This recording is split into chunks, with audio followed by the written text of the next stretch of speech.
Hello, Mr. Sato here to explain plot structure. In this video, I'm assuming that you want to write a plot for some kind of story, or maybe identify the plot parts of some story you've read. It could be any kind of narrative, a short story, a play, a screenplay, a memoir, or even a novel. Don't worry, if you've ever heard a story or watched a movie, you can do this. We'll mainly focus on Freytag's triangle, but we'll also touch on other kinds of plot structure. When teachers talk about plot structure, they usually teach Freytag's triangle. I know I do, because Freytag's triangle is really useful. Most stories will fit this arc pretty closely, and you can see why it's called a triangle. So, the 6 parts of Freytag's triangle are 1. Exposition, 2. Main conflict, 3. Rising action, 4. Climax, 5. Falling action, and 6. Resolution or denouement. The first one, exposition, is the background knowledge that you need to know in order to understand the story. Who are the characters? Where is it taking place? What's going on? What's the situation? Maybe you've read the book The Hunger Games or seen the movie, the first one from 2012. In the beginning of that story, we learn that this young woman, Katniss Everdeen, is an archer, and a good one too. We learned about her friends and her 12-year-old little sister who's really meek and mild. We learned that these are people living in some future society where food is scarce for regular people like them, and that there are these horrible battle-to-the-death sort of games held once a year, put on by very powerful and wealthy people like these, who are definitely not starving. Before the really exciting part of the plot begins, you have to know all this stuff or you won't understand. If you walked into the movie just 13 minutes late, you wouldn't really understand everything that was going on. All that is exposition. The necessary background stuff, who they are, where they are, what's going on, that kind of thing. That is exposition. Now we come to the main conflict. Katniss's little sister is chosen by lottery to fight in the games. She obviously doesn't stand a chance of surviving, so Katniss volunteers to fight in her place. Now we have a main conflict, and that is, will Katniss be killed in the games, or will she kill other people, including her friend Peeta, and be the last fighter standing? That's the main conflict of the rest of the movie. The main conflict is the main struggle between opposing forces. It could be an external conflict like this one in the Hunger Games, right? It's a conflict between her and other people. It's external. Or it could be an internal conflict, like somebody struggling with a moral choice of some kind. Most good stories usually have more than one conflict going on. Pause. Let's go back to exposition for a minute. Now that we've established the main conflict, do you see why exposition is important? If you didn't know what the Hunger Games were, you might think, hey, it's a game. Might be like football. Could be fun, right? If you didn't know about Katniss's adorable little sister, you wouldn't know that being picked for the game meant her certain death. If you didn't know Peeta was her friend, you wouldn't understand how horrible it is that one of them is going to have to kill the other. If you didn't know she was an archer, you wouldn't be able to infer that if she can get her hands on a bow, she might have a good chance of surviving. Beginning writers sometimes don't understand the value of good exposition and they skimp on it. Don't do that. That would be a mistake. The third part of the plot is the rising action. For the reader, this is the most fun part of the story, so don't rush through it. In this section, you build suspense. You make us feel the push and pull of the conflict. First, it looks like she'll die, then it looks like she might survive, then she's almost killed, then she sort of indirectly kills someone else. It's back and forth tension, and that tension is where the fun is. Some beginning writers, and I've seen this, set up their conflict and then solve it in the next paragraph. Where's the fun in that? After the rising action, when the tension is at its highest, you reach the climax. This point here, the top. The climax is where the main conflict is resolved. In the Hunger Games, Katniss and her friend Peeta are the last 2 survivors. One friend will have to kill the other for the game to end. They come up with a creative solution to avoid this horrible outcome. They will both eat poison berries. They'll both die together, so neither will have to kill the other. However, having all the fighters die is not acceptable to the organizers of the game, so they decide the only solution open to them is to stop Katniss and Peeta from killing themselves, end the game, and have 2 winners. That's the climax. Now remember, the main conflict was whether Katniss would live or die.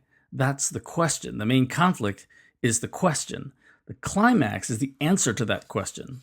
So the climax and the conflict should usually match, unless the question has evolved into something else by the time you get to the climax, and a lot of writers do that too.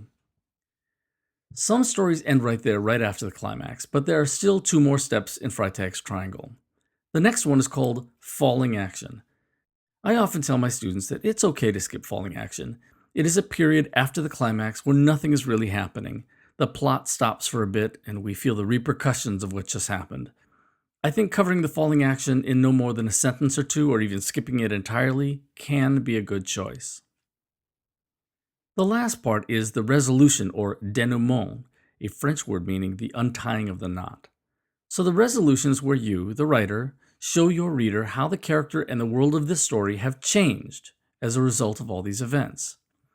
In The Hunger Games, we see that our main character, Katniss, has been transformed from a hungry young hunter who's totally unknown and unimportant to anyone who doesn't know her, into a huge international media star who now represents games she doesn't believe in, and in a surprising paradox, is actually an inspiration to the increasing number of people who are opposed to these horrible games. So we see how the events of the story have changed the main character and changed the world of this story. That's what the resolution should do. Some stories, like The Most Dangerous Game, just imply the exposition without actually stating it. That's a little tricky, it's subtle, but it's another way to go if you think you can pull it off. And those are the parts of Freytag's triangle. Most stories follow this pattern with maybe a variation or 2, like Star Wars puts some of its exposition in a scroll at the very beginning, or how some stories will start at a more exciting moment, like at the beginning of the main conflict maybe, and reveal the exposition a little later in a flashback. But almost every story will follow most of this pattern. It's a really helpful planning tool for writers. Okay, now I'll only spend a few minutes talking about other ways to organize plot. The first one is the hero's journey. We have the scholar Joseph Campbell to thank for this. Every English teacher I've ever known knows this one. It really isn't all that different from the triangle, but its structure is more circular. With the hero's journey, I always think of Luke Skywalker, so here I'll say he instead of he or she. The hero starts from a bad place, like he's suffering in some way. Luke is bored. Some sort of inciting incident pushes the hero forward into his adventure. He gets help from teachers and other friends along the way. He enters a strange new world, faces challenges, gives himself over to something greater than himself, conquers those initial challenges, and then faces the big one, the supreme ordeal. Sometimes he conquers the enemy, and sometimes he loses. He sacrifices himself, and then is resurrected more powerful than ever, like Obi-Wan Kenobi.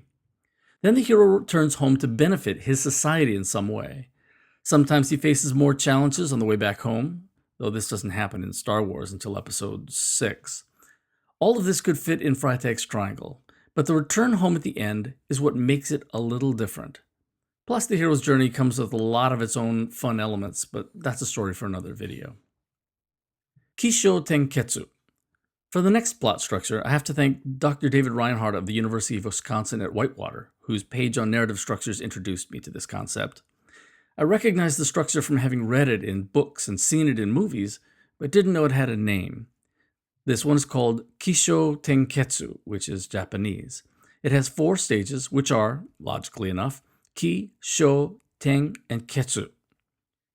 Ki is the introduction, same as exposition really. Sho is the development.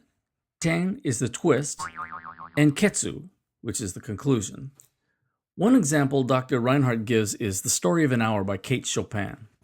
In the first stage, which is called Ki, a young woman with a heart condition learns that her husband has been killed in a train accident. We learn who she is and what her situation is. That's the introduction, the stage called Ki. In the second stage, Sho, we see her thought processes as she goes through different stages of reaction. First, she weeps. Then she imagines a life without him and sees that her new life could be freer and less constrained than it has been. Then she begins to be very happy, even joyous. This is the development stage. In the third stage, Teng, there is a plot twist. It's a kind of climax, but it must be unexpected. In this case, we learn that there has been a mistake and her husband is not really dead after all. It's a twist. In the final stage, Ketsu, the sudden change from joy to What? Fear, grief, and awareness that she has to go back into the box that she thought she'd just been freed from is a terrible shock. The young woman drops dead. Ketsu is the conclusion. In this final stage, we look back at the events and situations of the story and see them now from a different perspective.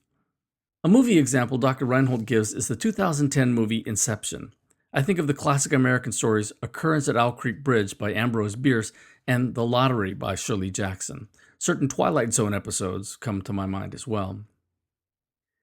Then there's the episodic plot. Jonathan Swift's novel Gulliver's Travels falls into this category.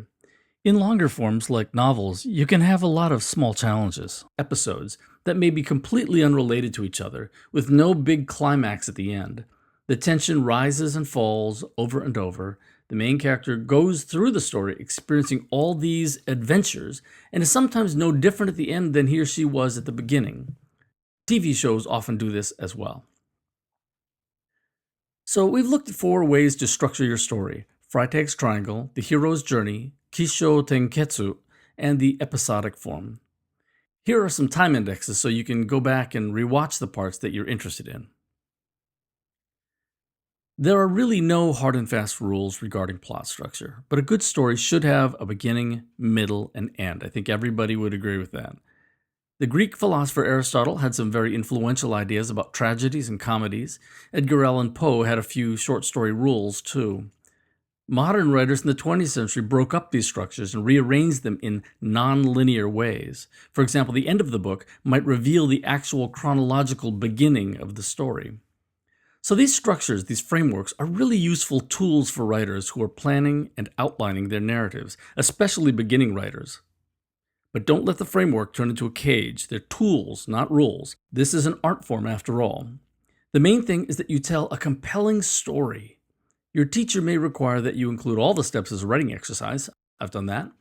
But otherwise, if it's a good story, no one will care that it was missing this piece or that one.